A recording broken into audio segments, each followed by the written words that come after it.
Assalamualaikum warahmatullahi wabarakatuh. Selamat datang kembali di channel Kisah Warganet.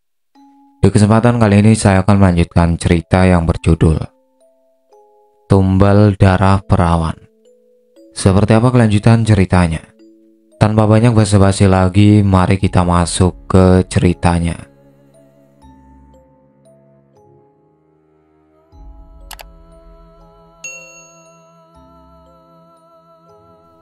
Mereka di desa Tandu itu nantinya akan mampir di rumah saudaranya Topik yang ada di situ. Karena semalam Topik sudah menghubungi saudaranya dan dia mengatakan soal acara pagelaran di desanya. Beberapa saat kemudian, mereka pun akhirnya sampai juga di rumah saudaranya. Sesampainya di rumah saudara Topik, dia langsung memperkenalkan Saroso kepada saudaranya itu. Dan Saroso menyampaikan tujuannya ke desa ini. "Bang, kenalkan, ini namanya Saroso. Dia yang akan menuntaskan di desa ini." "Oh iya, ayo silakan masuk." Mereka pun lalu masuk ke dalam rumahnya saudaranya Topik. Saat itu mereka langsung disuguhkan beberapa cemilan dan minuman. "Ayo diminum, dimakan silakan," ujarnya. Saat itu juga mereka saling ngobrol satu sama lain, membicarakan soal acara pagelaran nanti malam yang akan digelar di desanya. "Nanti malam jadi ada acara pagelaran kan bang?" tanya Topik. "Iya, jadi itu panggungnya sudah disiapkan di rumah yang punya hajatan. Kalian kalau mau istirahat dulu, ayo saya antar ke kamar." "Ah, tidak usah lah bang, kita di sini saja ngobrol-ngobrol," timbal Saroso. Mereka pun mengobrol banyak tentang hal sembari ngemil, dan tak terasa waktu terasa cepat berjalan. Singkat cerita, malam harinya pagelaran pun mulai banyak warga desa yang hadir di situ. Banyak para warga yang juga menanti Sari untuk menari. Saroso dan Topik juga menyimak kala itu. Namun Saroso merasakan ada hawa yang aneh saat melihat Sari yang sedang tampil menari malam itu. Saroso melihat sosok Sari seakan mirip nyai-nyai zaman dahulu. Padahal di pandangan para warga lain, Sari ini cantik banget. Kemudian Saroso pun mencoba melihat tabir goib di lokasi itu. Dia membaca sebuah doa dan fokus. Saat itu tiba-tiba saat hembusan angin datang kencang sekali, membuat semua merasakan hawa dingin.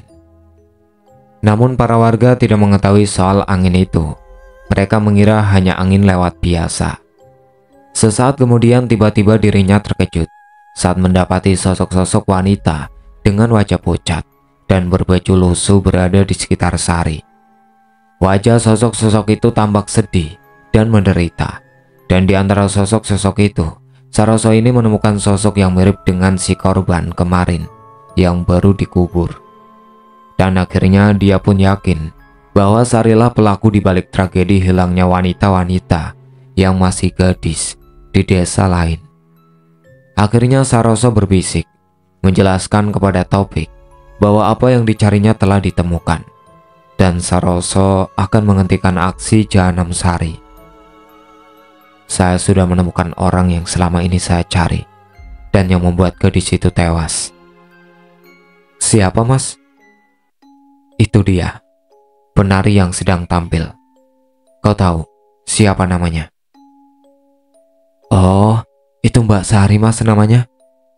Lalu Saroso pun mengangguk-angguk dan melanjutkan pertunjukan itu. Usai acara selesai, Saroso dan Topik pergi ke rumah RT, dan di sana Saroso menjelaskan bahwa dia mencurigai Sari adalah dalang pelaku hilangnya para korban yang meninggal secara misterius, dan mereka izin akan melakukan pencarian bukti. "Kedatangan saya ke sini mau meminta izin kepada Pak RT untuk menyelidiki soal dalang pelaku di balik meninggalnya para gadis secara misterius, Pak." "Emangnya masnya ini siapa?" "Oh iya, perkenalkan sebelumnya. Saya Saroso, Pak. Saya datang ke sini karena diutus oleh guru saya untuk menuntaskan kejanggalan yang ada di desa ini." Kalau begitu silakan. Saya juga penasaran, siapa sebenarnya yang sudah membuat warga resah dan risau itu. Malam itu juga akhirnya Saroso dan Topik dengan Pak RT langsung menuju ke kediamannya Sari. Sari yang hendak rehat malam kedatangan tamu, dan terpaksa dia menyuruhnya masuk ke dalam rumahnya. Tak tak tak. Siapa sih malam-malam gini yang datang ke rumah? Gumamnya. Lalu Sari pun beranjak untuk membukakan pintu untuk tamunya. Suara pintu dibuka. Pak RT, ada apa ya Pak? Ini Mbak, kami ada urusan sebentar sama Mbak. Apakah kami mengganggu Mbak Sari? Oh, enggak Pak, mari silakan masuk. Awalnya mereka berbincang basa-basi dengan alasan Saroso mau mengenal budaya di desa itu. Namun diam-diam Saroso ini membaca sebuah doa dengan lirih pada gelas minum Sari. Saat itu Sari sedang pergi ke belakang untuk mengambil cemilan. Dan usai kembali kumpul, Sari yang awalnya biasa-biasa saja, kemudian ia hendak minum malah terkejut dan melempar gelas itu sampai pecah setelah air itu menempel di bibirnya. Topik dan Pak RT pun ikutan terkejut, dan tiba-tiba saja sosok Nyai Sasmi merasuk ke dalam raganya Sari dan menatap dengan marah ke arahnya Saroso. Bahkan kala itu suaranya Sari langsung berubah dan mengucapkan kata-kata kepada Saroso. Siapa kau? Dasar manusia brengsek. Berani-beraninya kau menjebakku. Jangan kau ikut campur dengan urusanku. Topik dan Pak RT sangat ketakutan saat melihat perubahan Sari. Sedangkan Saroso dengan tenang berkata kepada sosok yang ada di dalam raganya Sari. Ikut campur? Tentu saja aku akan ikut campur. Makhluk sepertimu tidak pantas untuk dibiarkan karena ulahmu. Banyak orang yang tak bersalah menjadi korban, ucap Saroso. Beraninya kau menentangku, aku tak akan segan untuk menghabisimu, ancam Nyai Sasmi. Kemudian Saroso menyuruh kepada Topik dan Pak RT untuk panggil warga agar bisa menjadi saksi atas apa yang sebenarnya telah dilakukan Sari selama ini. Mas Topik dan Pak RT, tolong kalian panggil warga untuk datang kemari, karena supaya mereka bisa menyaksikan dan menjadi saksi apa yang sudah dilakukan oleh dia. Baik Mas. Saat mereka hendak pergi, Saroso mencoba menghalangi Sari yang akan mengejar Topik dan Pak RT, dan saat itu juga terjadilah pertarungan antara Saroso dan Sari. Tubuhnya Sari tiba-tiba saja mendadak menjadi kuat dan bisa melempar Saroso sampai terpental ke dinding. Saroso pun bangkit dan mencoba untuk menghalau serangan selanjutnya. Bukan hanya serangan fisik, melainkan juga serangan batin yang didapat Saroso dari Sari yang sedang kerasukan. Sementara Pak RT dan Topik yang hendak mencari bantuan, tiba-tiba saja entah kenapa Dikin dan Jaro anteknya Sari itu datang dan mencoba menghalangi Pak RT dan Topik. Mau pergi kemana kalian? Ucap Dikin. Pak RT, Bapak cepat pergi cari bantuan, biar saya di sini. Lalu Pak RT segera beranjak pergi cari bantuan warga, sementara Topik mencoba menghalangi mereka berdua. Dan untungnya Topik ini bisa bela diri. Ayo kalian, lawan saya kalau berani. Oh, menantang kita diajar. Sikat. Pertarungan sengit pun terjadi antara mereka. Dengan lincah Topik menghindari pukulan mereka, namun kadang juga dia sempat kena pukulan. Tapi Topik masih tetap bangkit. Sedangkan Pak RT lari tergopoh-gopoh. Entah sudah berapa kali dia terjatuh. Nafasnya terus memburu. Jantungnya berdegup sangat kencang sekali. Karena waktu itu sudah mendekati jam 12 malam, kondisi pun mulai sepi. Pak RT berlari ke pos ronda dan langsung meneriakkan orang yang sedang jaga pos. Untungnya kala itu ada bapak-bapak dan muda-mudi yang sedang kumpul meronda malam itu. Tolong bapak-bapak. Sontak bapak-bapak dan muda-mudi itu langsung segera menghampiri Pak RT dari kejauhan. Ada apa Pak RT? Pak RT pun langsung menjelaskan secara singkat dan akhirnya mereka semua bergegas menyusul Topik dan Saroso di rumahnya Sari. Itu Pak, di rumahnya Mbak Sari sedang ada pertarungan. Ada salah satu orang yang akan menuntaskan kejanggalan di desa ini. Ayo kita ke sana bapak-bapak, bantu dia. Akhirnya mereka semua pun bergegas pergi menuju ke rumahnya Sari. Topik yang sudah kewalahan karena 2 lawan 1, akhirnya dia tersungkur ke tanah. Dan saat salah satu dari mereka hendak menginjak Topik, untunglah Pak RT sudah datang membawa bantuan. Dan beberapa muda-mudi itu langsung menerjang mereka berdua yang hendak menghabisi Topik.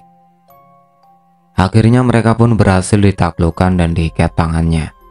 Topik khawatir dengan Saroso yang ada di dalam sedang bertarung dengan sosok Nyai Sasmi. Beberapa warga kemudian dibagi sebagian untuk menjaga Dikin dan Jarwo, dan ada juga yang melapor ke pihak kepolisian, dan sisanya ikut masuk ke dalam rumahnya Sari. Setibanya di halaman rumah Sari, mereka terkejut saat mendapati Saroso yang tiba-tiba saja terlempar ke arah halaman rumah. Bahkan ada bekas luka di beberapa bagian tubuhnya Saroso. Sari tidak peduli lagi jika jati dirinya terungkap. Dia nanti hanya perlu menghipnotis para warga agar lupa ingatan. Saroso kemudian duduk bersila di halaman dan membaca sebuah doa, atau lebih tepatnya ajiannya. Terpaksa malam itu Saroso membuka tabir goib kembali, hingga para warga yang ada di sana bisa melihat sosok yang tidak bisa dia lihat dengan mata biasa. Para warga tak berani mendekat ke arah mereka, dan mereka melihat wajah Sari ini menyerupai sosok Nyai zaman dulu. Bahkan mereka melihat juga korban-korban Sari yang berada di belakangnya terlihat pucat pasi dan penuh kesedihan. Mereka tidak menyangka kalau sinden kebanggaannya mereka itu adalah dalang di balik hilangnya beberapa gadis. Kemudian muncullah sosok di sekitar tubuhnya Saroso yang dengan duduk bersila. Sosok harimau hitam raksasa dan sosok berpakaian prajurit kerajaan tampak berwibawa. Sosok yang berpakaian prajurit itu kemudian mendekat ke arah Nyai Sasmi dan menghalangi serangan goib yang dilancarkannya. Kesiur angin malam itu sangat kencang, seakan ada badai namun tidak turun hujan. Nyai Saroso terkejut karena serangannya bisa dihalau. Siapa kau sebenarnya? Aku tak punya urusan denganmu. Namun sosok yang berpakaian prajurit itu tidak menjawab dan melancarkan sebuah serangan yang menimbulkan dentuman yang sangat keras sekali. Dan sontak Nyai Sasmi terlempar jauh dan menabrak tiang rumah hingga tak sadarkan diri. Saat sosok Nyai Sasmi keluar dari dalam raga Sari dan hendak kabur, dengan cepat sosok harimau itu menerjang dan langsung mencabik-cabiknya dengan cakaran yang kuat dan suara geraman yang mengerikan. Para warga yang melihat itu merasa ngeri, namun sosok Nyai Sasmi sebelum tewas oleh terkaman sosok harimau itu, dia berkata terlebih dahulu, "Tunggu pembalasan. Kami tidak akan pernah berhenti menghasut manusia. Akan ada sosok selain diriku yang akan menghabisimu. Ingat itu." Berakhirnya ucapan itu, sosok Nyai Sasmi pun telah lenyap musnah dicabik sosok harimau itu. Setelahnya Saroso mengucapkan terima kasih pada sosok pelindungnya itu dan segera menutup kembali tabir goib yang terbuka itu. Kemudian Saroso memanggil para warga untuk mengamankan Sari yang pingsan. Para warga pun sampai bertanya-tanya, siapa sebenarnya Saroso itu? Dia hanya menjawab bahwa dirinya hanyalah seorang utusan yang mendapatkan perintah dari gurunya dan membantu orang yang sedang dalam masalah. Masalah dalam artian masalah goib di suatu desa-desa. Kau ini sebenarnya siapa? Kau bisa mengusir sosok goib? Saya ini hanyalah seorang utusan yang mendapat utusan dari guru saya untuk membantu orang. Terima kasih ya, karena kamu sudah membereskan semuanya. Karena kalau tidak, mungkin akan ada korban selanjutnya yang dijadikan tumbal oleh dia. Saroso pun tersenyum. Dia merasa senang karena dapat membantu para warga dan menuntaskan itu. Setelahnya para warga pun beralih mengurus Sari dan Dikin serta Jarwo dan diberikan kepada pihak berwajib. Saat itu pihak kepolisian sudah berada di tempat kejadian. Usai kepolisian menggali lebih dalam, akhirnya bukti-bukti pun terkumpul semuanya, termasuk rumah yang sudah digunakan untuk penumbalan. Keesokannya, Saroso dan Topik yang berada di rumah Pak RT mengucapkan terima kasih karena telah berhasil mengungkap kejanggalan yang ada di desa itu. Mas Saroso dan Mas Topik, terima kasih ya, karena kalian telah berhasil mengungkap kejanggalan yang ada di desa ini. Kalau tidak, pasti masih ada korban selanjutnya. Iya, sama-sama Pak. Namun saat itu Saroso masih kepikiran saat sosok Nyai Sasmi mengucapkan kata kami. Dia berpikir, apakah masih ada kaitannya dengannya dan mengganggu desa-desa lain. Namun mungkin itu akan dipikirkan nanti saja. Saroso dan Topik disuguhi beberapa makanan di kala itu.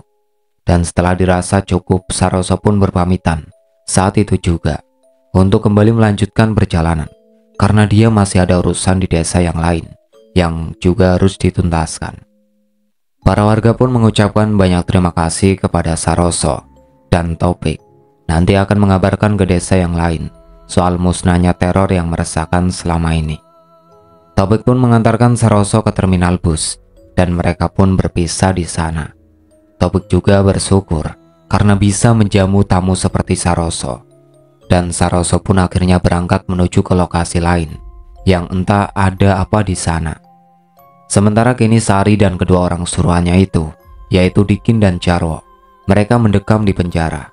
Dan anehnya usai musnahnya sosok Nyai Sasmi, wajah Sari menjadi buruk rupa, penuh dengan bintik-bintik hitam. Dan kabarnya mereka semua tewas secara misterius di dalam sel usai seminggu ditahan. Rumornya Sari, Dikin dan Jarwo, mereka didatangi sosok bayangan tinggi besar. Dan tiba-tiba saja CCTV sel tidak aktif. Suatu malam Sari terduduk melamun di dalam sel penjara. Dia benar-benar terlihat kusut dan tidak secantik dulu lagi. Dia menjadi sering melamun dan tiba-tiba saja saat itu Sari dikejutkan dengan sebuah bayangan hitam yang melintas dan kesiur angin kencang, membuatnya merinding merasakan embusan angin kencang itu. Dia juga mendengar ada suara yang bernyanyi atau menyindan di dalam sel penjara itu. Begitu juga dengan Dikin dan Jarwo. Mereka juga mendapatkan beberapa gangguan yang membuat mereka tidak tenang dan jadi ketakutan sendiri. Saat itu Dikin dan Jarwo dikejutkan dengan bayangan hitam yang besar sekali, terpantul di lantai sel penjara. "Itu apa, Kin?" tanya Jarwo. "Aku juga nggak tahu." Saat itu mereka mencium bau busuk yang sangat menyeruak sekali ke dalam hidung. Baunya seperti bangkai tikus dan anyir darah. Tiba-tiba saja mereka dikejutkan dengan sosok wanita tinggi besar dengan tatapan kedua matanya yang sangat mengerikan sekali, menatap ke arah Dikin dan Jarwo. Mereka sampai gemetaran, tidak karuan melihat sosok itu karena takut. Kemudian sosok wanita tinggi besar itu langsung mengatakan sesuatu kepada mereka. "Kalian akan habis di tanganku malam ini." Mereka mencoba bergerak mundur karena takut. Akan tetapi, karena di dalam sel ruangannya itu sangat sempit, mereka tidak bisa menghindar hingga akhirnya mereka tertangkap oleh sosok mengerikan itu. Sosok wanita tinggi besar itu langsung memangsa Dikin terlebih dahulu. Dia langsung diterkam digigit dengan gigi taring yang tajam. Menggigitnya sampai lengan tangannya itu berdarah. Seketika Dikin berteriak. Sosok itu melakukan sama dengan yang waktu itu Nyai Sasmi lakukan kepada para korban yang ditumbalkan oleh Sari. Sesaat kemudian Dikin pun langsung terkapar, dia kejang-kejang hingga akhirnya dia tidak sadarkan diri hingga tewas. Sementara Jarwo yang tidak bisa lari kemana-mana sudah terkurung di dalam sel. Dia pun akhirnya hanya bisa pasrah. Seketika sosok itu mendekat ke arah Jarwo dan melakukan hal yang sama. Sosok itu langsung menggigit lengan tangan Jarwo. Dia pun mengerang kesakitan saat digigit disertai dengan darah yang mengalir sangat deras sekali, bercucuran di lantai. Hingga akhirnya Jarwo pun pingsan dan tewas karena kehabisan darah yang sangat banyak sekali. Saat itu mereka tidak satu sel dengan Sari karena dipisah di bagian laki-laki dan perempuan. Setelah Dikin dan Jarwo tewas, Malam itu Sari yang tidak bisa tidur juga didatangi sosok bayangan hitam yang besar sekali. Sesaat kemudian bayangan hitam itu berubah wujudnya menjadi sosok wanita yang tinggi besar sekali. Dengan tatapan kedua mata merah menyala menatap tajam ke arahnya. Seketika Sari langsung ketakutan. Dia mencoba bergerak mundur, akan tetapi tidak bisa karena dia sudah berada di dalam sel. Sosok itu mendekat ke arah Sari. Dia jadi gemetaran ketakutan melihat sosok itu. Kemudian sosok tinggi besar itu langsung menerkam Sari, tapi sebelumnya sosok itu mengatakan sesuatu yang membuat Sari ngeri. Kau harus membayar semuanya. Kau yang harus menjadi abdiku sebagai bayarannya. Tidak, aku tidak mau. Namun sosok wanita tinggi besar itu tidak peduli dengan penolakannya Sari. Dan sosok itu pun langsung menggigit lengannya Sari sampai tersobek-sobek. Darahnya bercucuran mengerikan. Seketika Sari berteriak untuk yang terakhir kalinya. Sebelum akhirnya dia tewas karena sudah dijadikan tumbal oleh sosok itu. Keesokan harinya hingga setelahnya mereka ditemukan tewas dalam keadaan pucat dan membiru tubuhnya. Semua polisi pun heran. Mereka langsung mengecek rekaman CCTV, akan tetapi saat dicek ternyata CCTV-nya itu mati. Sehingga mereka tidak mendapatkan apa penyebabnya mereka meninggal dunia. Setelahnya jenazahnya mereka itu diserahkan oleh pihak rumah sakit untuk nantinya dimakamkan. Entah di mana, namun tidak di desanya mereka tinggal. Karena para warga desa Tandu sudah tidak mau lagi menerima Sari dengan 2 orang suruhannya itu. Akhirnya mereka dimakamkan di desa lain. Saat itu Sari dan suruhannya yang akan dimakamkan tiba-tiba saja tubuhnya mengeluarkan bau busuk sekali dan anyir amis darah. Tidak hanya itu, pada sore hari mereka akan dimakamkan. Tiba-tiba saja langit menjadi sangat gelap, namun tidak turun hujan. Dan hembusan angin kencang datang membuat suasana sore itu sangat mencekam. Entahlah siapa sebenarnya sosok yang telah menghabiskan mereka itu. Tampillah dengan apa adanya yang ada pada diri kita. Jangan merubah ciptaan Allah, apalagi dengan menggunakan hal gaib untuk memikat semua orang demi popularitas. Bersyukur dengan apa yang kita punya. Jangan sampai kita melakukan hal demikian, apalagi merugikan banyak orang yang menjadi korbannya. Pertebal iman kita dan perbanyak ibadah kita kepada Allah Subhanahu wa Ta'ala.